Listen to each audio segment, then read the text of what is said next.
Hello, everybody. Welcome to the Crypto Hipsters podcast, where I interview founders and co founders, entrepreneurs and artists, executives and stay at home hipsters in crypto and blockchain around the world. And I have an amazing podcast for you today. Let's get to it. And today I have an amazing guest. His name is Matthew Dixon. He is the founder and CEO of Evai.io. Matthew, welcome to the show. Thank you very much. It's a real pleasure to be here, Jamil. It's a pleasure to be interviewing you today. And my first question to kick things off for our guests is this. What is your background, and is it a logical background for what you're doing now? Yeah, good question, Jamil. I believe it's a fairly logical, but obviously it's such a fast-moving space with crypto, nothing's quite logical, is it, these days? My background has been financial trading. I was a trader from the mid-'80s. I traded for a wealthy family in Saudi Arabia. I worked with the World Bank for a period of time and advised banks, particularly on private banking issues. And then more recently, I did a master's degree in finance and investment at Brighton University in the UK. Through my trading, I recognized some of the issues that had arisen. So the degree that I did, or the master's degree that I did, brought me together with some really interesting people, professors and so on, who have a real expertise in this particular space. So I think gradually it's evolved and become more and more relevant to what's happening in crypto these days. So, that's my, a brief background. Awesome. So I want to congratulate you first because you recently launched the Evai stable fund. Could you please walk us through what your investment mandate is and how this fund works? Yeah, crypto, as you know, is a really exciting space to be in. There's been some tremendous gains from the very early days when Bitcoin started at just a few cents, and it's now, around $60,000, and who knows where it will go in the future. But it's been punctuated by so many aggressive pullbacks and, massive volatility in the market, hasn't it? So what we wanted to do was try to give people some exposure, and we're kind of halfway house between traditional finance and this new modern crypto finance. And what we wanted to do was,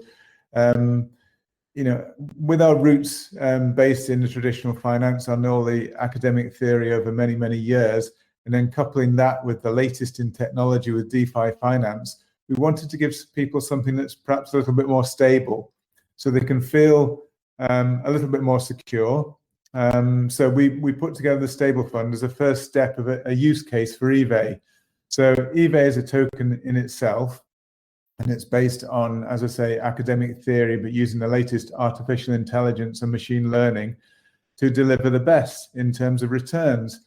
Now, with stable funds, you can actually, with DeFi these days, you can get very, very attractive returns. And we actually did a survey amongst our users to identify what they're looking for, and gave them a choice between traditional bank returns, between property investments, and between crypto returns. And 97% of our respondents, 93% actually of our respondents said they wanted the returns that you can get from crypto, but they're very afraid of the volatility that we see in this space. So we're using our artificial intelligence and machine learning to identify the best DeFi projects with the lowest risk, and risk-adjusted returns are what we're always looking for. There's no point getting great returns with massive risk. You need to quantify that risk so that people understand what they're getting into. So what we've done is use our artificial intelligence to identify the best DeFi options, the best stablecoin returns, and then we're delivering that through our Evai fund. And the use case for Evai is that you have to own Evai to stake into the fund to receive the returns, and they're really attractive. We're returning 26.5% per annum on a stable fund. So there's no downside there. It's just a tremendous opportunity for people who want stability and want returns. So I have a follow-up for you. there's been a lot of pushback in the United States against having a spot Bitcoin ETF. I want to see if you have any thoughts on what the benefits of a spot Bitcoin ETF could bring, and if it were adopted, how other funds could spawn off of that, such as DeFi funds. Yeah, I mean, it's all about the adoption of cryptocurrency, and obviously Bitcoin being the grandfather of crypto at the moment. This will allow pension funds and the like to get involved. And so it's going to be a massive avalanche of crypto adoption if they bring a spot ETF. The ETFs they have at the moment, of course, the futures ETFs, which in my mind, they don't provide, well, I think there's a lot of issues there. They actually, in my mind, probably enhance volatility in this space. I think that it's more about gambling.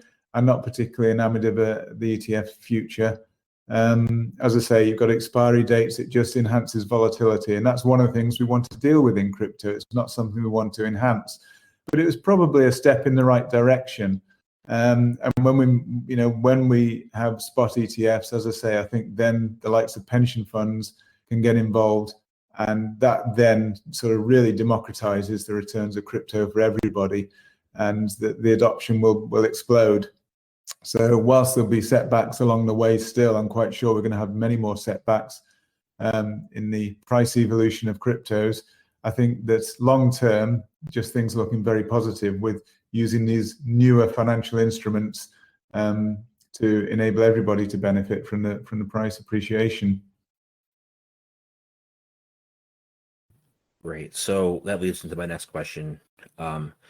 What do you see as the current danger, both short and long term, risks of locking investors into a minimum term? And how is your fund an improvement opportunity for investors, seeking active crypto management that are not locked into a long term, structure? Yeah, I mean, most traditional products, certainly a lot of what we have in the UK, people are locked into various terms. The downside of being locked into something is it's an opportunity risk. So clearly what we're offering, I think, is very attractive at the moment, but we're actually bringing out a new AI fund in the near future, which won't be a stablecoin fund, but it'll actually be based on the returns of some of the best cryptos out there. And there are many, many cryptos, in the marketplace. So there is tremendous opportunity. And as you just mentioned, talking about spot ETFs, things evolve so quickly in this space. So it could be, as I say, an opportunity risk to be tied into a particular term product or something of that sort when things can move so quickly. And I think that the opportunity here is to be agile because the technology is moving so quickly, and it's a mistake to lock yourself into anything. And that's one thing we've done with our stablecoin fund, is that you're not locked in at all. You can actually stake in and stake out any day at all. We, of course, provide an incentive for people to hold long term. So if you hold for the whole year, you get a 10% bonus on top of the daily returns that you will have received. So whilst providing an incentive is a good thing, we think it's a bad thing to lock people in and prevent them benefiting from other opportunities out there. It's interesting that you talk about velocity, right? And you talk about DeFi, and so earlier this year you launched a crypto rating platform. I'm interested to know what those DeFi's cryptos are. You don't have to mention them, right? But how does your DeFi rating work, and how does that play in? Okay, well, the rating in general is actually built on probably 50 or 60 years worth of academic theory. So a lot of my master's degree was actually based on what they call the efficient market hypothesis, and the fact that using a lot of the traditional indicators, you have no particular advantage. But one problem we are trying to address is really going back to particularly 2008. There was a failure of the rating system, which caused a misallocation of assets, which caused a financial crash of 2008 and almost crashed the whole financial system. Now, the reason was that there's a bias within the rating agencies. Clearly, they were being paid by the companies they were rating. And so they were providing AAA ratings for mortgage securities, what they call ninja mortgage securities, no income, no job, and just collateralizing those mortgages, and then because they were collateralized, hiding them under a AAA banner. These were high-risk securities, and we saw the effects of what happened. So this was the whole reason for the conception of Evai. Evai actually stands for economic value added, and it's combined with artificial intelligence. So the whole point of this was to turn the ratings model on its head and provide an unbiased system. And it's really important these days to do that, particularly with the probably 12, I think there's now about 13,000 cryptocurrencies in existence listed on CoinMarketCap, most of them. It's very difficult for people to identify true underlying value. And there's all sorts of problems that we're trying to deal with within our crypto platform, ratings platform. And so the big problem with bias is once you have human intervention, humans involved, then you've got a potential for bias because there's a potential conflict of interest there. What we've tried to do is automate everything. So we've built the platform, a multi-factor system based on all these years worth of academic research. We've used the work of Nobel Prize winners from many, many years ago, the likes of Fama and French and many, many others. And we're working with a current academic. Our head of research is Professor Andros Gregorio. He's advised the Bank of England. He's a leading professor. He's published over 120 academic papers. And we actually have a very solid research team. We have partnerships with universities, and we're looking to expand those partnerships to harness their academic capabilities and research capabilities to advance our system.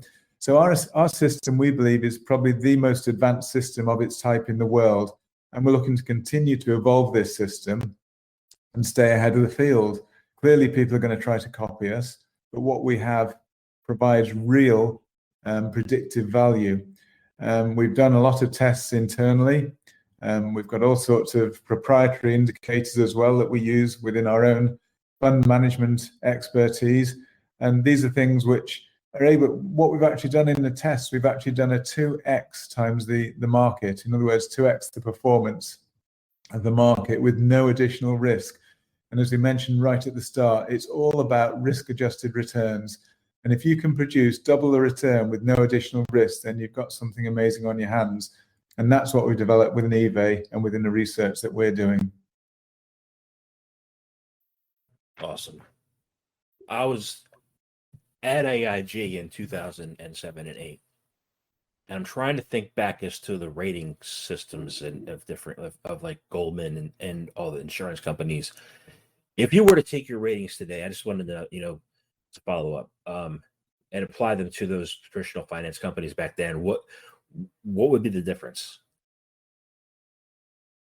Well, the difference clearly would be, don't forget, we are still continuing to develop our ratings, and they'll continue to evolve, and they'll become better and better. And that's one of the advantages of artificial intelligence, is that these systems actually learn and improve and get better all the time. But the difference is, obviously, there is no human bias with what we do. So clearly people were benefiting from providing first-class AAA ratings. With our system, there is no potential for human input whatsoever. There is no human input.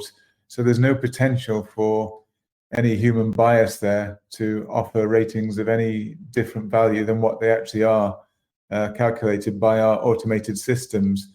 So that would be the key difference. We're not quite the same as a credit rating agency. We actually work on a number of metrics which identify true underlying value. We're not looking at the credits of a particular, not looking at that particular metric, but we do actually look at many other metrics. In fact, we believe everything that that has an impact on the underlying value of particular institutions and particular cryptocurrencies in particular. And we're working on crypto, which is the most difficult probably to rate because of the massive volatility in there. And of all those projects, so many of them have no particular underlying value. So looking at things like community size, looking at the size of the holders, taking into account lots of fundamental factors looking at social media. These are things which are very difficult to implement normally, but we've found ways. We find proxies to measure these things. We've got ways of even working with some of the inaccurate data that's provided. So there's a lot of data in the marketplace provided by exchanges, provided by cryptocurrencies themselves, which is it's just not accurate data. So we're actually developing brand new AI techniques that can identify these inaccuracies and correct for them. So things like wild bootstrapping, these are techniques that have been developed by our lead professor, Professor Andros Gregorio.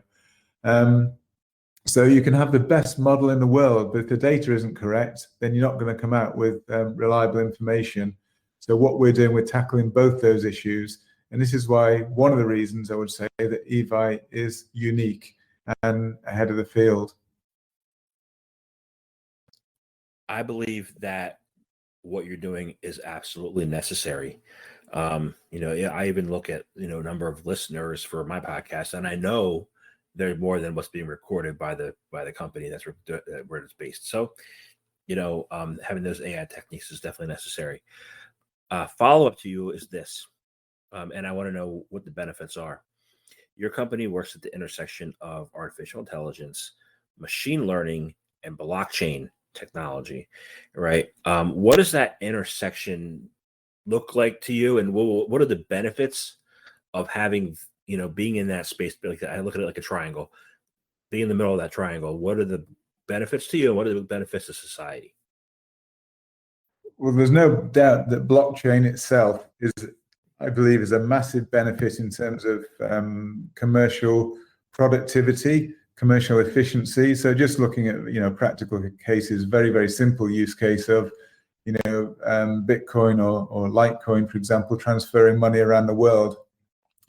In days past, we used to have to go into the bank to do an international transfer, which was took an awful lot of time. There's a lot of expense and a lot of cost.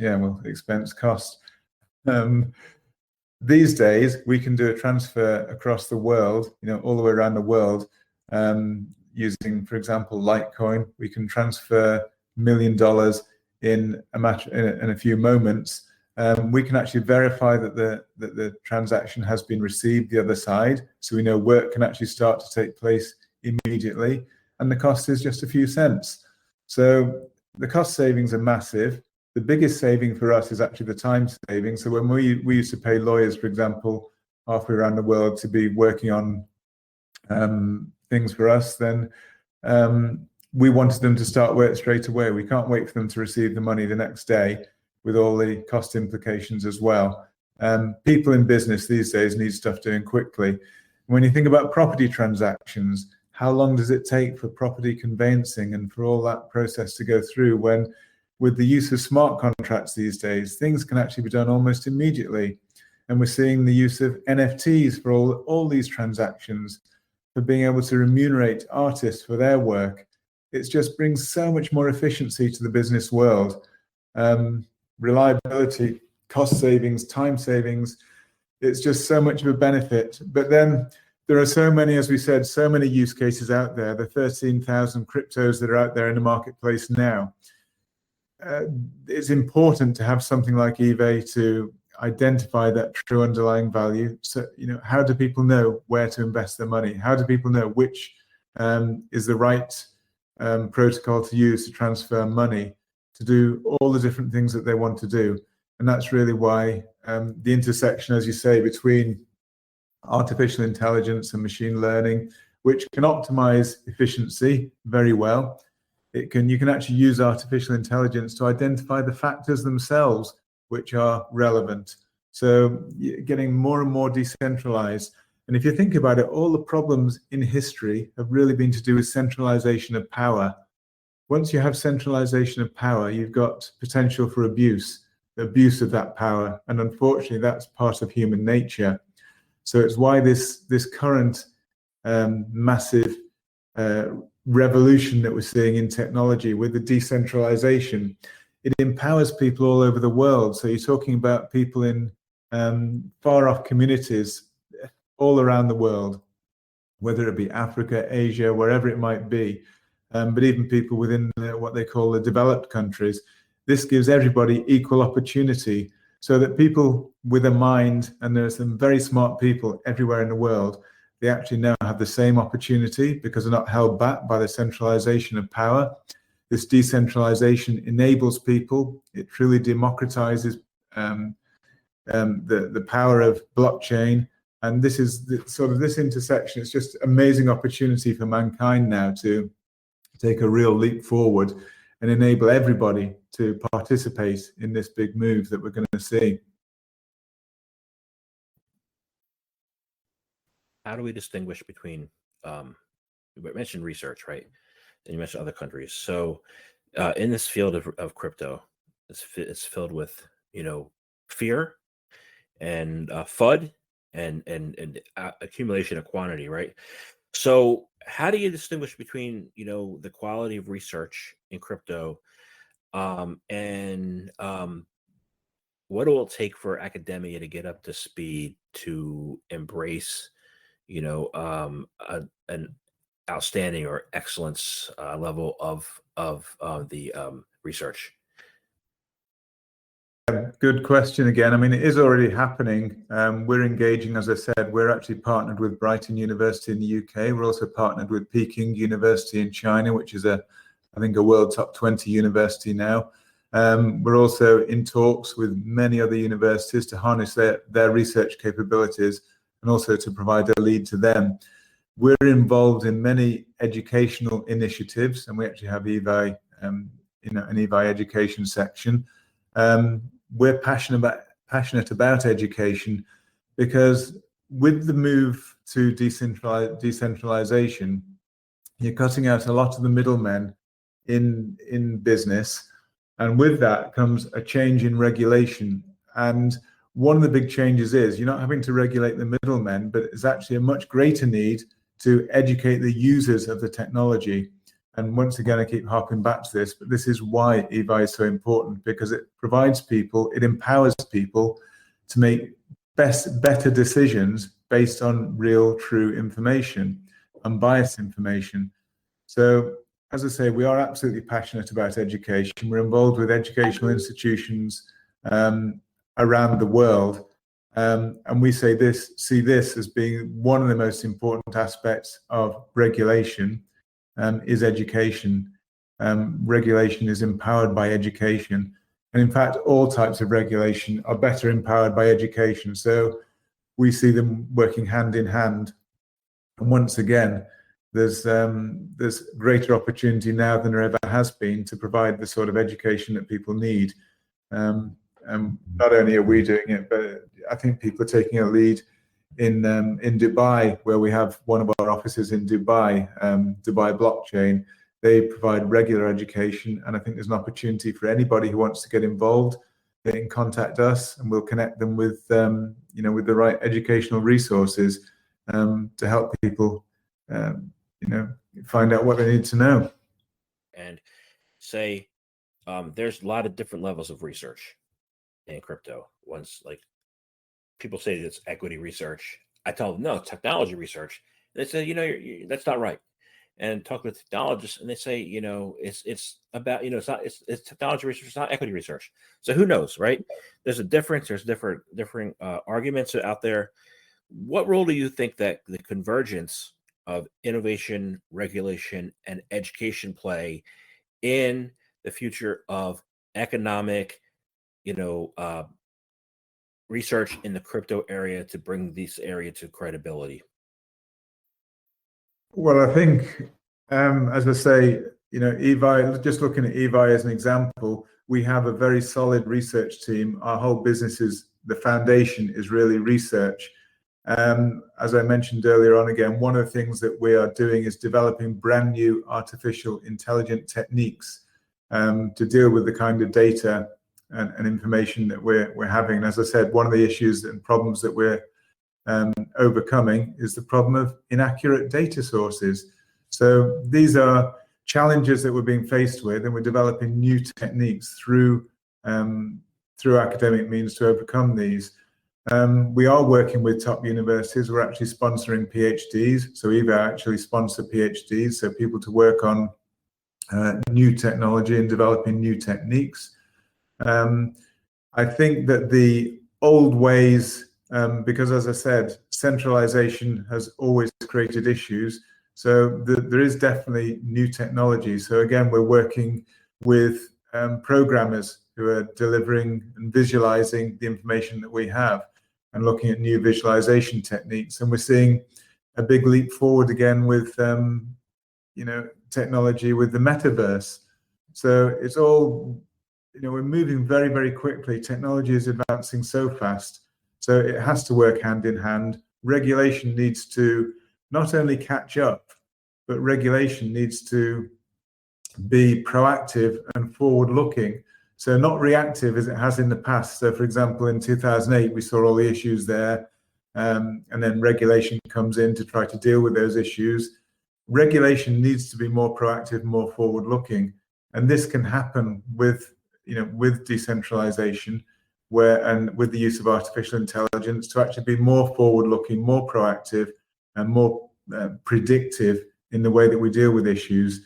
So I do think there's a role for all those three areas that you mentioned to work, to dovetail together, to come to innovative solutions which will provide answers that we need, and will provide reliability and provide the trust. They talk about smart contracts being trustless. That actually means that there's no need for trust because they're actually they're encoded. And so there's so many advantages with the way we're doing things. Again, I think humans will always stay in control because we're creating the technology, but we're just utilizing the technology and getting the very most out of it, and recognizing the weakness of human control and putting that in a, as I say, in a decentralized way that answers all the problems and issues that we faced in the past. So it's just, I'm really, really excited about this space and the way we're moving forward. And we will see this as a way out from all the problems that are being created with traditional finance. That we've seen this money printing, which will end in tears, and out of the ashes, the answers are gonna have to be found in technology, because again, this is an old technology which is dying. We're looking at the old traditional financial systems. It is just not working. We're not seeing increases in productivity with all the money printing that's happened. We're actually beginning to see inflation coming through and stagnant growth. So we're going back to the old ways of doing things if we carry on down that way. So we need to look at new ways, which is why we're looking at central bank digital currencies, but I'm not even sure that's the answer. So this is why the traditional cryptocurrencies have such a big role to play in the future of everything. I agree wholeheartedly with you. I agree. I think that the money printing has masked some failed executive teams, and covered up the fact that they are not performing and the companies are not performing. I just wanted to get your view on that. And you mentioned also PhDs, right? I have a master's degree in finance. I never considered getting a PhD in crypto, right? What programs out there do you think are really strong PhD programs that they exist? And how could a PhD or somebody skilled in crypto walk into one of these companies and help change the tide? Well, there's a massive shortage of expertise within the crypto world. We're constantly on the lookout for talented people, and there's many, many companies. So one of the things about this pandemic was that it allowed us to work in a more decentralized way. So we don't all have to work from one office. We've actually got employees all over the world now. We've got people in China, we've got people in the UK, we've got people across Europe, basically everywhere in the world. So, whilst it's been a terrible thing, that's one positive thing that's come from it, that everybody can now work from their own location. And everybody just accepts this now as the way to work, but it allows us to access the expertise that we need worldwide. But there is still a shortage of expertise, and the wages, this is part of the problems that we're going to see inflation coming through. People can demand wages because there is a shortage in these particular talents. So as you said about, doing a master's degree and what PhD do you do? I mean, PhD is all about new research, really. It's not just about I do a PhD in something that's already recognized. It's about pushing the boundaries, cutting edge technology, and coming through with ideas that will push those boundaries and create new ways of doing things, new understandings. And that's, in my mind, that's what PhD is about. It's about creating new technology. And you'll find most of the leaders of the really valuable cryptocurrencies, they've got PhDs working within, or they're led by PhDs, because this is a technology-led business. So not quite sure whether that answers your question, but yeah, there's no doubt that we want to encourage more and more people to get involved in this sector. And that's why we're sponsoring PhDs ourselves, because we recognize the need for more research in this area. Awesome. It answers my question. Thank you. Good. So I have one last question. It's been a wonderful conversation. I've enjoyed this. I've enjoyed speaking with you and learning about what you guys do, and I'm all for what you do. So my last question is this: how can people find out more information about you, about your company, about what you do? How can they do that? Well, Evai.io. Obviously, we have the website Evai.io. That's EVAI, which is, as I said, artificial intelligence coupled with economic value added. We are listed on 2 decentralized exchanges. We love decentralization, so we're listed on PancakeSwap and Uniswap, so anyone can get involved in the business that way. On our website, we have a recruitment area, so we're always looking for more people in development, more people in research. There's all sorts of opportunities within our business. We have a Telegram channel, an Evai Telegram channel, where people can follow the latest news. That's becoming very active. We've got a few thousand people on there, and it's growing pretty much daily. And get involved, in the Evai products themselves. I mean, don't forget, Evai is actually linked to every other crypto out there, because we rate all the cryptocurrencies. So our use case is related to 13,000 cryptocurrencies. So if you get involved in Evai, it's got a really universal use case. Because we have the technology to empower really good decision making on which cryptos to hold, which not to hold, we've had people using our technology making a lot of money, doing very well out of it. We're not financial advisors. We don't, it's just a tool that people can use, and it's free of charge to people. So most things out there, you have to pay for subscriptions or whatever. We've actually decided, because we wanted to be unbiased, we're basically offering this free of charge, because we want to build this to be the universal go-to place for ratings worldwide. We're currently rating just cryptocurrencies, but our technology is actually able to rate any liquid asset class. So in the future, we will roll this out to other asset classes, but for the time being, we are the world leader in cryptocurrency ratings. So please visit the website, get involved with us, and follow us. Yeah, we'd love to have people's feedback as well on cryptocurrencies they'd like us to rate. We don't rate them all at the moment, but we're bringing them on gradually. We're rating about 300 new assets per month. We rate well over 1,000 already, and we'd welcome people's feedback. If there's anything in particular you want us to do, if you have any ideas that you think you would like us to kind of implement with what we're doing, we're very open to ideas. So yeah, please join us. Please get involved, and thank you very much, Jamil. It's been great to share time with you. Awesome. Thank you very much for your time today. Thank you.